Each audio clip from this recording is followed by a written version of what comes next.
She grew up hearing stories about that distant uncle, an eccentric, solitary man, completely enamored with the sea. When he passed away, he left her something no one else wanted, an old 1960s yacht, rusted, poorly maintained, and smelling of abandonment. The entire family laughed at the inheritance. "It's junk," they'd say. "Sell it for parts. That thing doesn't even float anymore." But Ilara Vance, at 29, couldn't bring herself to get rid of it. Something about that boat felt incomplete. There were marks of old restorations, forgotten tools, and a strange detail, a piece of wood on the lower deck that didn't quite match the rest. She'd spent her childhood summers on her Uncle Arthur's knee, listening to his wild tales of the ocean, of hidden coves and forgotten histories. He was a man of the sea, through and through, and this yacht, the Sea Serpent, was his last, most cherished possession. It felt wrong to simply discard it. The marina, a sun-baked stretch of weathered docks in a quiet corner of Southern California, was a world away from her digital marketing job in the city. The Sea Serpent sat forlornly in its slip, its once proud hull now a patchwork of faded paint and barnacle scars. Ilara had taken a week off, telling herself she was just assessing the damage, but deep down she knew she was searching for a connection to the uncle she barely knew as an adult. The salty air, the creak of ropes, the distant cry of gulls, it all felt strangely comforting, a stark contrast to the sterile glow of her laptop screen. One sweltering afternoon, as she painstakingly scraped away layers of grime from the hull, a glint of metal caught her eye. New screws, in an area that should have been original, untouched teak. Curiosity, a trait she hadn't realized she shared with her uncle, began to prickle. She tapped, she pulled, she pushed, until the floorboard gave way, revealing a sealed compartment that didn't exist on any of the boat's faded blueprints. This was it. This was the secret. And if you're enjoying this journey with Ilara, make sure to hit that subscribe button and let us know in the comments where you're watching from. Her heart hammered against her ribs. The air in the compartment was stale, thick with the scent of old paper and something metallic. With trembling hands, Ilara reached inside. Her fingers brushed against a canvas-wrapped bundle, heavy and dense. She pulled it out, her breath catching in her throat. Inside, nestled amongst yellowed nautical charts and a leather-bound journal, was a small, intricately carved wooden box. It wasn't locked, just latched. She flipped the clasp. The box contained a single, tarnished brass sextant, unlike any she'd ever seen, its engravings worn smooth by time. Beneath it, a folded, brittle piece of parchment. It wasn't a map in the traditional sense, but a series of cryptic symbols and coordinates interspersed with what looked like fragments of poetry. The journal, dated from the late 1960s to the early 1980s, was Arthur's, his elegant looping script filled page after page, detailing voyages, observations, and increasingly philosophical musings about history, preservation, and the true treasures of the deep. Ilara spent the next few days immersed in her uncle's world. The journal entries were a labyrinth of personal reflections and obscure historical references. He wrote about the whispers of forgotten empires, the guardians of the past, and a legacy worth protecting at all costs.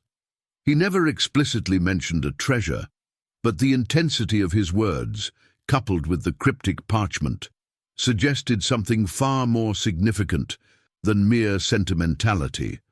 The coordinates, when she painstakingly plotted them on a modern chart, pointed to a series of remote, often treacherous coastal areas and small, uninhabited islands off the California coast. She knew she couldn't do this alone. Her best friend, Chloe Davies, a history buff with a knack for research, was her first call. Chloe, initially skeptical, became captivated by the mystery.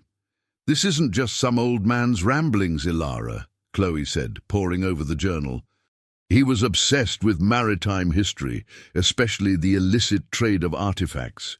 He talks about rescuing items. What if he wasn't just collecting, but actively recovering things that were stolen or lost? Their investigation began in earnest.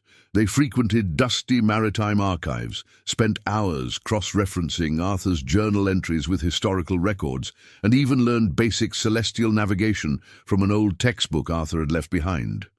The sextant, they discovered, was a unique, custom-made piece, its markings hinting at a specific, non-standard calibration. It was a tool, not just a keepsake. One afternoon, while Ilara was trying to fix a stubborn bilge pump on the Sea Serpent, a man approached her slip. He was impeccably dressed, with a sharp, predatory gaze that made her instinctively uneasy.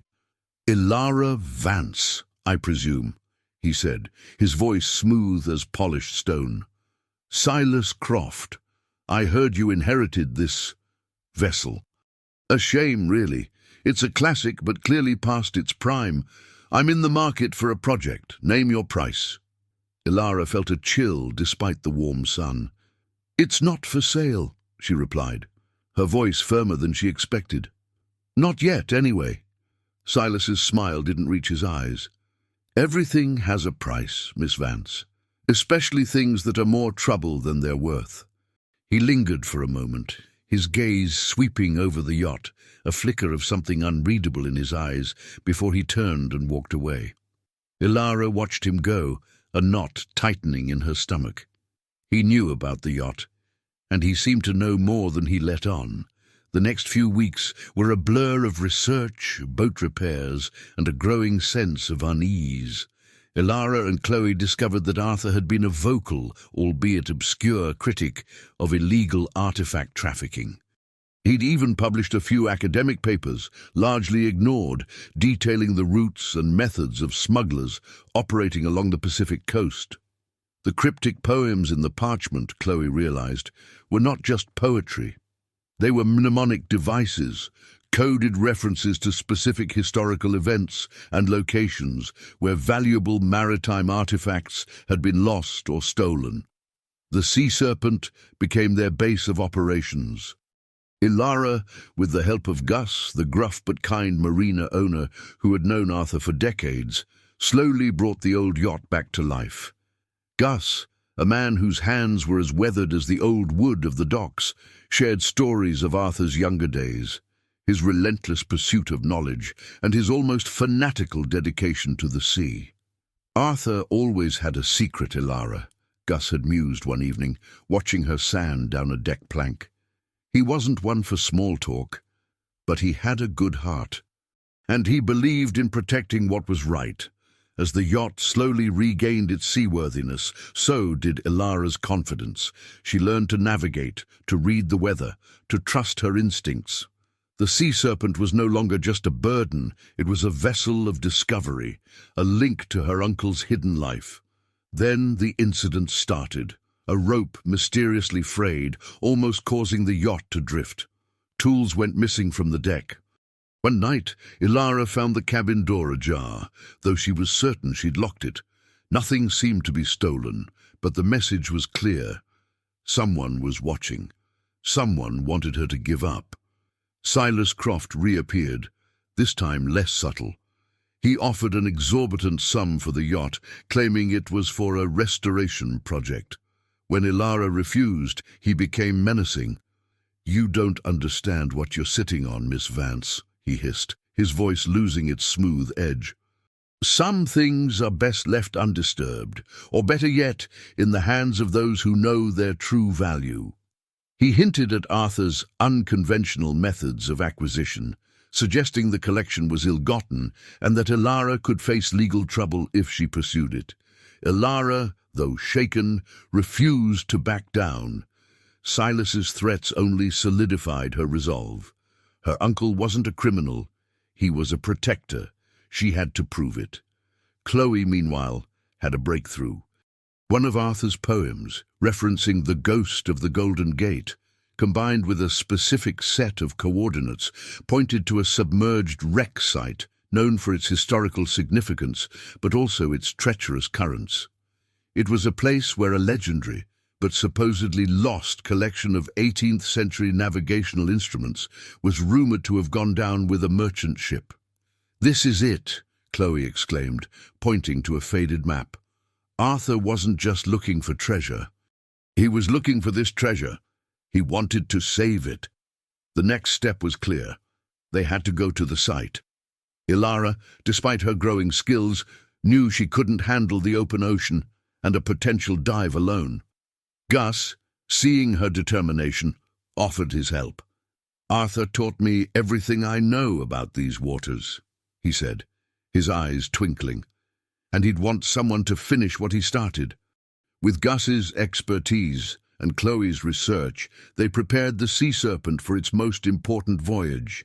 They stocked supplies, checked every system, and planned their route meticulously. The journey was fraught with challenges. The old engine sputtered, a sudden squall tested Ilara's nascent navigation skills, and the constant fear of Silas's presence loomed over them. They reached the coordinates after 3 days of sailing. The sea was choppy, the sky overcast. The location was remote, a cluster of jagged rocks jutting out of the Pacific, far from any shipping lanes. Gus, using Arthur's custom sextant and a modern GPS, pinpointed the exact spot.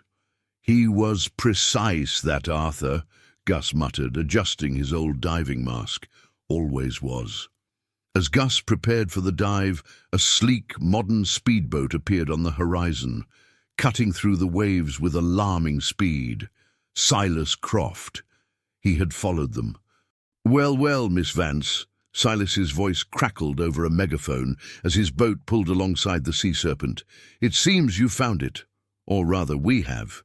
Hand over whatever you find, and perhaps we can avoid any unpleasantness." He had 2 burly men with him, their faces grim. Ilara's heart pounded, but a surge of defiance coursed through her. "This isn't yours, Silas," she shouted back, her voice surprisingly steady. "This is my uncle's legacy, and it's staying that way."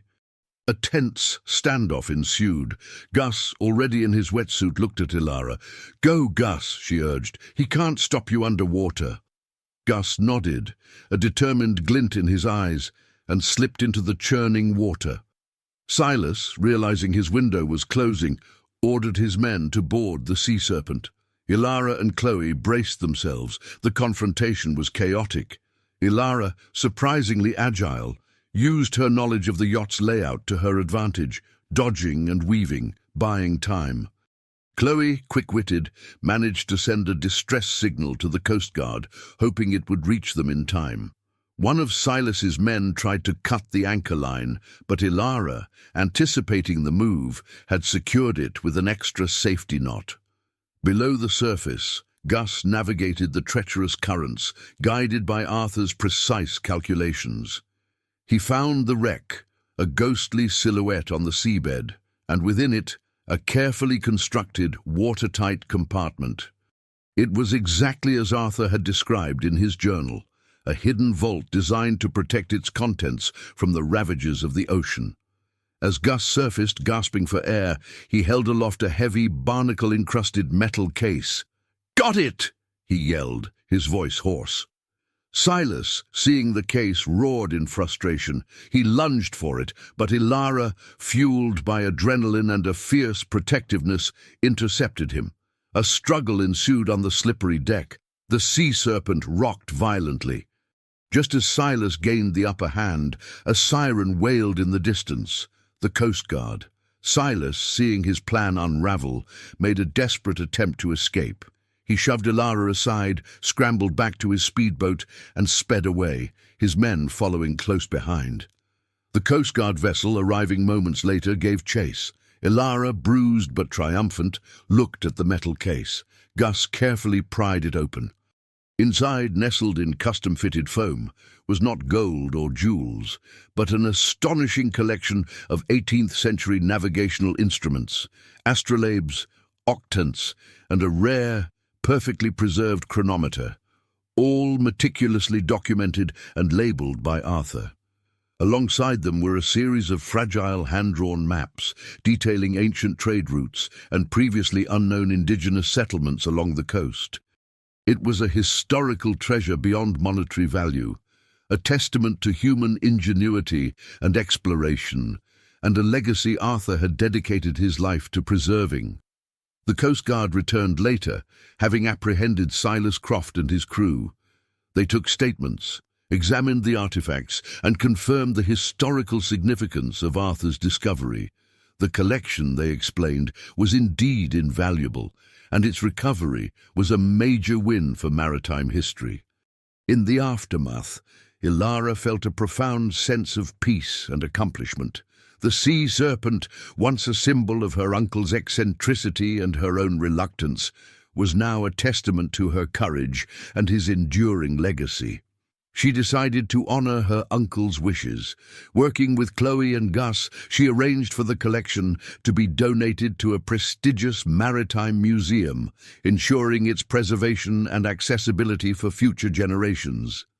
She also established a small foundation in Arthur's name, dedicated to supporting independent maritime research and the ethical recovery of historical artifacts. Ilara didn't return to her old life in the city. The sea had called to her, just as it had called to her uncle. She kept the sea serpent, meticulously restoring it to its former glory, transforming it into a floating research vessel. She learned to sail it with confidence, her hands now calloused, her skin tanned by the sun. She continued her uncle's work, exploring the coast, documenting forgotten histories, and advocating for the protection of the ocean's secrets. One evening, as the sun dipped below the horizon, painting the sky in hues of orange and purple, Ilara stood on the deck of the sea serpent, the salty breeze in her hair. Gus sat beside her, quietly polishing the brass sextant. Chloe was below deck, poring over new charts. The yacht, once junk, was now a vibrant living thing, carrying forward a legacy of discovery and preservation. Ilara looked out at the vast, shimmering expanse of the Pacific, a smile playing on her lips. Her Uncle Arthur would have been proud. She had found more than just a treasure. She had found herself.